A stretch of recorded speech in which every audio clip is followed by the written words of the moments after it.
because I'd been through the Pentagon right after 9/11.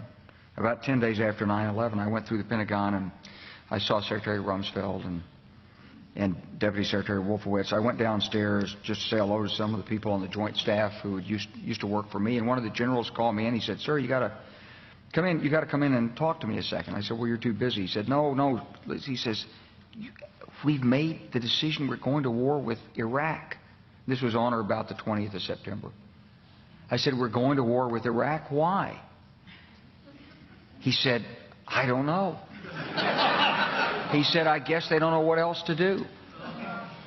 So I said, "Well, did they find some information connecting Saddam to Al-Qaeda?" He said, No. He says, "There's nothing new that way. They've just made the decision to go to war with Iraq."